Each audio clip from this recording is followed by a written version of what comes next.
Oi, turma. Do livro Vida, Desafios e Soluções, de Valdo Franco, pelo espírito Joana de Ângeles, no capítulo 7, Descobrindo o Inconsciente, no subtítulo Os Arquétipos.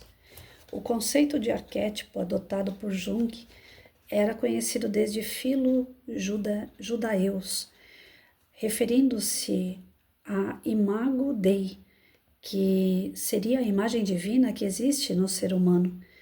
Irenaeus, por sua vez, segundo Jung, afirmava que o Criador do mundo não formou essas coisas diretamente de si mesmo, mas as copiou de arquétipos exteriores. Em realidade, o arquétipo procede da proposta platônica em torno do mundo das ideias primordial e terminal, de onde tudo se origina e para onde tudo retorna. Jung utilizou-se do pensamento platônico para referir-se às imagens universais que são pré-existentes no ser ou que procedem do primeiro ser desde os tempos imemoriais. Permanecem nesses símbolos do inconsciente humano, independendo de quaisquer outras construções psicológicas, dando-lhe semelhança e até uniformidade de experiência, tornando-se uma representação que perdura imaginativa. Tais imagens são comuns a todos os povos e características da espécie humana desde os seus primórdios, que surgem espontaneamente e têm várias configurações nos mitos e símbolos de todas as culturas. A palavra arquétipo se origina do grego archi, que significa o primeiro, e typon, que significa marca, cunho, modelo, sendo por isso mesmo as marcas ou modelos primordiais iniciais que constituem o arcabouço psicológico do indivíduo, facultando a identificação da criatura humana. Existem no ser como herança, como parte integrante do seu processo de evolução. Muitas vezes esses arquétipos surgem nos sonhos como imagens pré-existentes, liberando-se do inconsciente. No entanto, nem todos os símbolos são procedentes dos arquétipos, porque podem ter origem na própria energia do indivíduo, nas suas atuais fixações, traumatismos psicológicos, conflitos, frustrações, ansiedades e desejos. Diferem os arquétipos dessa energia inerente ao ser, porque os primeiros têm um caráter universal, enquanto os outros são individuais. Em se considerando a universalidade dos arquétipos, há uma grande variedade de símbolos que foram classificados por Jung e, posteriormente, pelos seus discípulos e sucessores. No entanto, não podem ter um número fixo, porque sempre estão a apresentar-se com características individuais em variações naturais decorrentes de padrões e sinais de cada personalidade. Jung asseverou que o termo alma, adotado pelas religiões, apareceu naturalmente em razão do arquétipo que tem a sua contrapartida psicológica. Na mulher, a alma seria masculina, de existência interior, que se casa com Cristo no conceito da união paulina e do matrimônio religioso da mulher com Jesus, enquanto que no homem é feminina, como sendo a sua musa inspiradora responsável pela beleza poética, literária e artística em geral.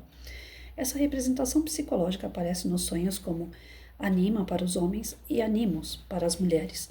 Se o indivíduo tem um sonho com o demônio, não significaria necessariamente que estivesse em contato com ele, mas com o arquétipo simbólico do mal que existe no inconsciente de todos os povos desde a sua origem e permanece através dos milênios. Assim também o anjo, o amor, o ódio e outros são símbolos que sempre existiram no íntimo dos seres e que se transmitem através do inconsciente coletivo, exercendo um papel preponderante na linguagem onírica e no comportamento existencial. Eles surgem e preponderam na vida psicológica dos indivíduos sem que os mesmos se deem conta, aparecendo inclusive nos acontecimentos banais comuns no dia a dia. Quando alguém se refere a outrem, exaltando-lhe o estoicismo ou citando a covardia, está identificando o arquétipo que vive no seu próprio inconsciente e tem um caráter geral comum a todos os demais.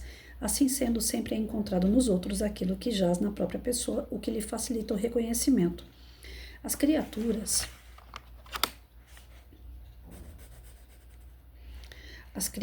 são todas multidimensionais, possuindo características comuns, resultado da perfeita reunião dos arquétipos que constituem cada individualidade. Isso faculta a compreensão da outra, a sua identificação em valores, qualidades e sentimentos. Normalmente, esses arquétipos aparecem envoltos em símbolos místicos, divinos com características de realidade ou em formas de fantasias, que os sonhos desvelam de maneira determinante. Concordando em parte com o eminente mestre, agregaríamos que muitos símbolos que se apresentam como arquétipos provêm de um outro tipo de herança primordial, a da experiência de cada espírito pelo imenso oceano das reencarnações. Graças às mesmas são transmitidas as vivências de uma para outra etapa, prevalecendo como determinantes do comportamento aquelas que foram mais vigorosas, assim estabelecendo no inconsciente individual e profundo símbolos que emergem no sonho ou durante a lucidez, como conflitos variados necessitados de liberação. O processo da reencarnação explica a presença dos arquétipos no ser humano porque ele é herdeiro das suas próprias realizações através dos tempos, adquirindo em cada etapa valores e conhecimentos que permanecem armazenados nos refolhos do ser eterno que é. Enquanto o insigne mestre situa todos os deuses e gênios, heróis e modelos do panteão grego, inclusive os de outros povos, como sendo a presença dos símbolos geradores dos arquétipos, o estudo das reencarnações demonstra que, mesmo em forma de símbolos, algumas das lendas e mitos presentes na história dos povos são resultantes da inspiração espiritual, de insights experimentados por inúmeras pessoas, assim também confirmando a preexistência do espírito, corpo e sobrevivência à morte. Esses tipos primordiais, retiradas as indumentárias das lendas, que pertencem ao desenvolvimento do pensamento nos seus variados níveis de crescimento até alcançar o racional, o lógico, existiram não somente na imaginação, mas como realidade que a fantasia adornou e perpetuou em figurações mitológicas. Certamente, como afirma Jung, esses arquétipos aparecem nos sonhos como personalidades divinas religiosas portadoras de conteúdos transcendentais e se apresentam como sobrenaturais e invisíveis. Em muitas circunstâncias, porém, são encontros com seres transpessoais que sobrevivem à morte e que habitam não só o mundo de ideias da concepção platônica, mas o da energia, precedente ao material, ao orgânico, que é casual e atemporal. Podemos, portanto, em uma visão transpessoal dos acontecimentos, associar os arquétipos a outro tipo de realidade vivida incita no inconsciente profundo, o espírito, ditando os comportamentos da atualidade, que são as experiências espirituais parapsíquicas e mediúnicas. Aprofundar a busca no oceano do inconsciente para eliminar conflitos decorrentes das várias ocorrências passadas, as atuais e as das reencarnações anteriores e conseguir a individuação, eis a meta que aguarda aquele que deseja estar desperto, consciente da sua realidade e que luta a favor da iluminação interior e felicidade total. Então, em resumo, nesse capítulo, que ele fala sobre o despertar do inconsciente, né? Descobrindo o nosso inconsciente. Para que a gente quer mexer no inconsciente? Para que a gente quer buscar o que tem dentro desse inconsciente? Poxa, o que ele está defendendo aqui é que o inconsciente nada mais é do que o próprio espírito, o que você guarda nas suas experiências espirituais, de acordo com as suas vivências, nas reencarnações, nas oportunidades de evolução que você já teve. Só que dentro dessas experiências, você acaba guardando uma série de sentimentos ruins, de pensamentos, de ações ruins que você teve. Porque você não é um espírito elevado ainda, então você comete erros, escolhas erradas e consequências que trazem dor. E essas dores ficam fixadas no seu perispírito. À medida que você vai tendo outras experiências, às vezes desperta, né, aquela luzinha vermelha piscante do tipo assim, perigo, perigo, isso daí você já fez, deu errado, essa pessoa te oferece uma certa restrição. Então, esse sinalzinho vermelho que pisca diante de algumas situações e pessoas, nada mais é do que o nosso inconsciente que já vivenciou com aquela pessoa ou aquela situação e falhamos. E teve uma treta com aquela pessoa ou teve algum risco naquela situação.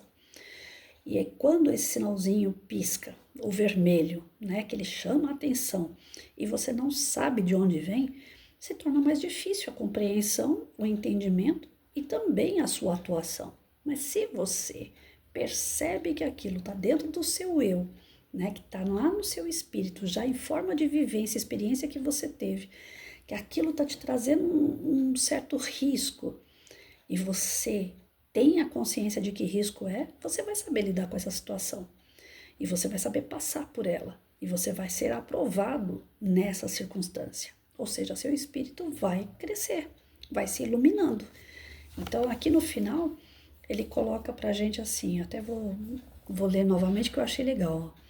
O processo da reencarnação explica a presença dos arquétipos no ser humano, porque ele é herdeiro das suas próprias realizações através dos tempos, adquirindo em cada etapa valores, conhecimentos que permanecem armazenados nos refolhos do seu eterno que é, no ser eterno que é.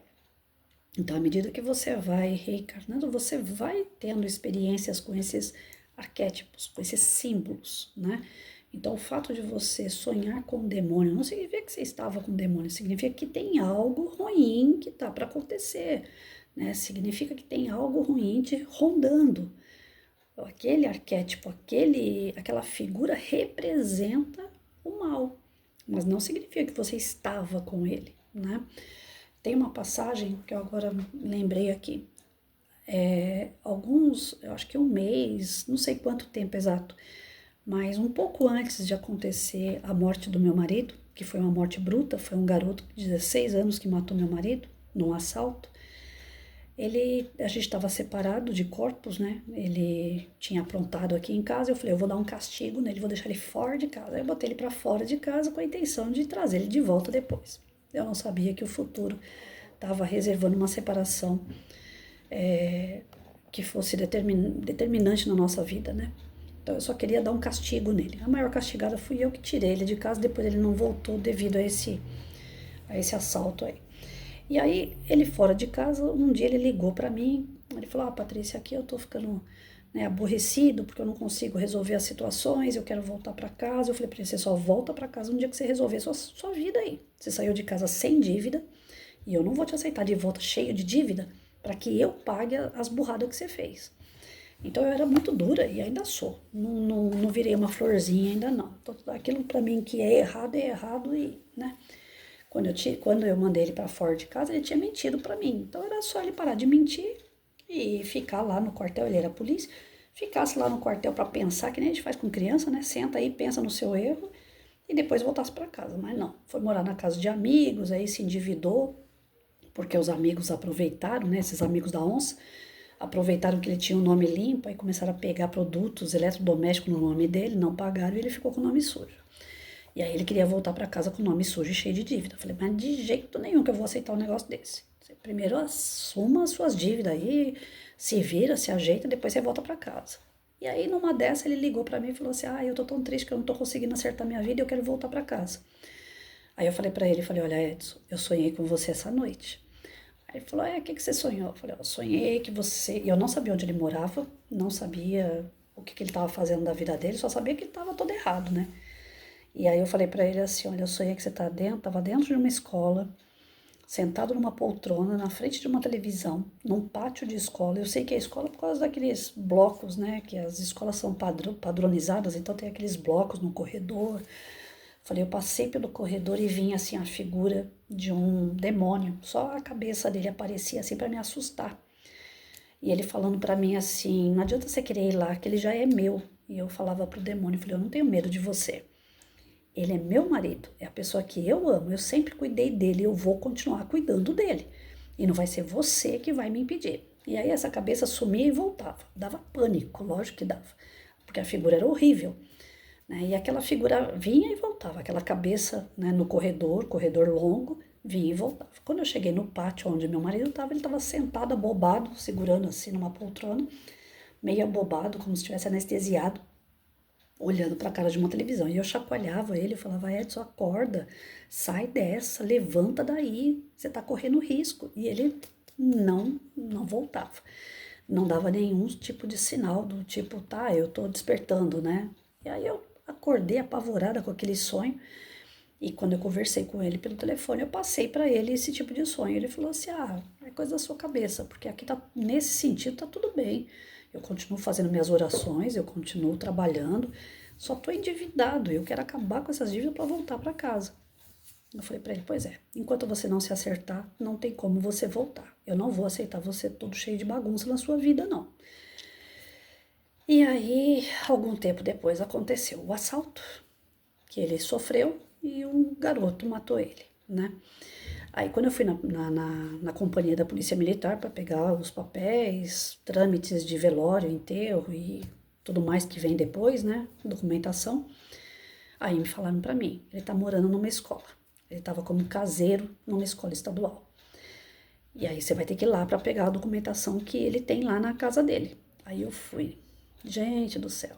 Eu vi o corredor que eu vi no sonho, eu vi o pátio que eu vi no sonho. E a sensação daqueles espíritos, né, que estavam rodeando ele naquele momento de desequilíbrio, estava ali. Então todo o meu sonho figurado naquela cabeça do demônio estava ali, naquele ambiente. Para vocês verem que quando a gente sonha, não é que vai acontecer. Não é, eu tenho medo de sonhar com chuva porque vai entrar água dentro de casa. Não.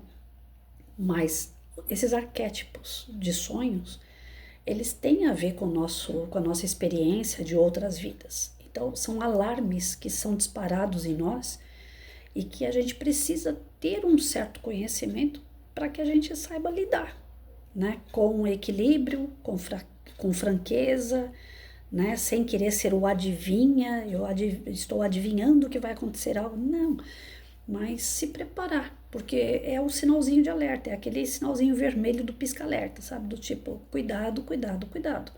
Ou também que vem para poder amenizar, tranquilizar, né? Tem os arquétipos que vêm, que nós já passamos, que são padronizados, isso serve para todos, né? Se a gente falar da imagem do demônio, todo mundo vai falar assim, não, é uma imagem que traz uma simbologia ruim.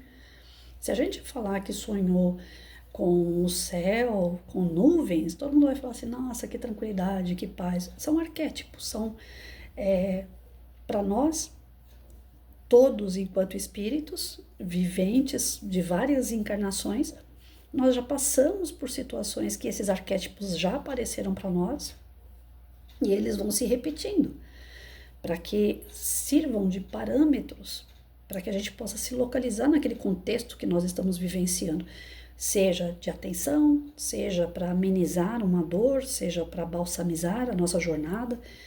Então, não adianta comprar um livrinho na banca de jornal, nem sei se existe mais banca de jornal, né? Pelo menos era da minha época, aqueles livrinhos, revistinhas que falam lá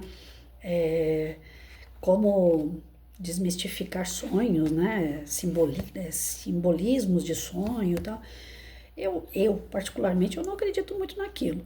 Mas tem arquétipos lá que correspondem à realidade. Como eu acabei de falar, se você sonhar com a figura de um demônio, significa que o mal está próximo. Você tem que orar mais, você tem que ser mais vigilante, você tem que estar atento às coisas que estão acontecendo em sua volta. É um sinal de cuidado, alerta, né? Então ele coloca para nós que à medida que a gente desenvolve, né, essa busca pelo nosso íntimo, que a gente vai revirando os nossos lixinhos, que a gente vai encontrando no nosso íntimo o que é bom, o que é ruim, selecionando, trazendo o que é melhor para nós, né, guardando no nosso coração, né, cada vez mais sentimentos bons, atitudes que sejam elevadas. É lógico que nós vamos estar mais sintonizados com os arquétipos bons, né? Então, além desses arquétipos que são padronizados, que são para todos os espíritos, independente da sua condição e grau, tem os arquétipos que são pessoais, que são individuais, que a criatura tem como experiência própria. Então, por isso que eu falo que essas revistinhas de adivinhação aí, de sonho, eu não acredito muito nelas, porque existe o pessoal, o individual, que nelas não vai ter. Então, eu não sigo essas coisas, né? Se alguém fala para mim, se eu sonhar com cobra, o que significa? Meu amigo, lamento, né? Eu não acredito que sonhar com cobra significa que tem alguém que vai te dar um golpe, né? Que tem alguém que seja falso do seu lado. Sinceramente, não. Eu prefiro acreditar no sonho. Eu sou péssima para sonhos, eu sou péssima para desdobramento. Eu falo com a espiritualidade direto isso. Se tiver que me passar algum recado que eu tenha que dar para alguém, ou que seja para mim, que venha bem claro. Patrícia, não faça tal coisa. Eles não vão fazer isso nunca comigo, né? Que eles não vão mexer no meu livre-arbítrio.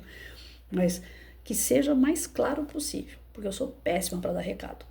Teve um sonho também que eu tive uma vez, era um rapazinho que foi meu aluno, e eu sonhei que ele estava preso, né, numa madeira, amarraram ele numa madeira, que era para ele casar. Ele não queria casar e ele estava amarrado ali para casar. Aí passou uns dias, eu falei assim, não sei se eu devo falar para ele que eu sonhei um negócio desse, não faz sentido, né? Mas tudo bem. Aí na minha cabeça latejando, né? Aí eu liguei para ele e falei, fulano, eu sonhei que você estava amarrado num tronco e que o pai da minha estava obrigando você a casar. Ele falou, olha, professora, sabe que eu casei e tem pouco tempo. E vou te falar, eu casei porque o pai da menina me obrigou a casar, né? Eu nem sabia que ele estava namorando, muito menos que ele ia casar. Então, assim, tem alguns sonhos que eu tenho que ou é que está acontecendo ou vai acontecer, e todo mundo é assim, né? A gente tem esses desdobramentos. Às vezes a pessoa nem está no nosso contexto ali. Esse menino mesmo nem estava no meu dia a dia, não estava na minha vivência mais. Tinha sido meu aluno, né? E a energia ficou, para vocês verem como é que é, né? De alguma forma, a minha energia estava atrelada a esse rapaz.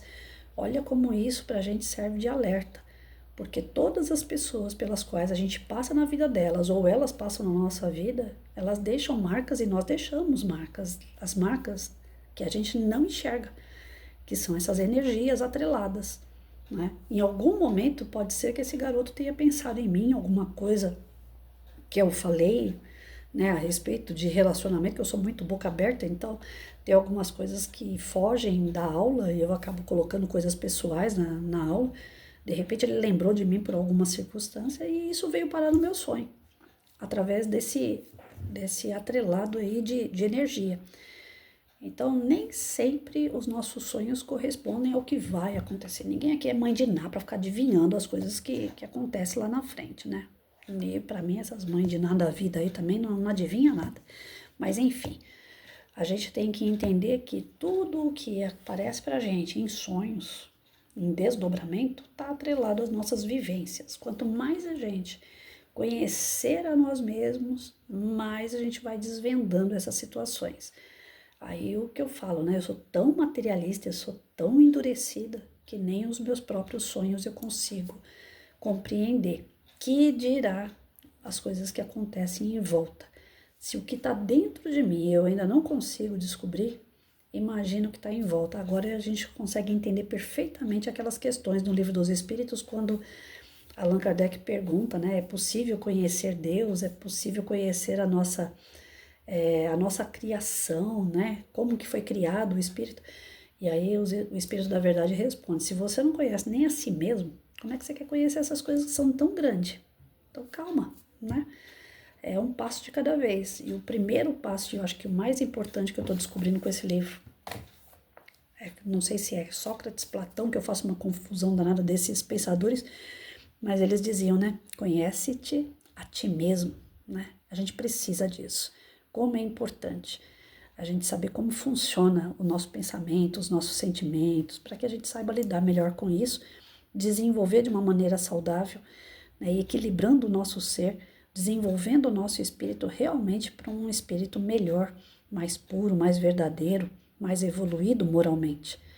Para isso a gente não tem outro caminho, é só estudando a si mesmo.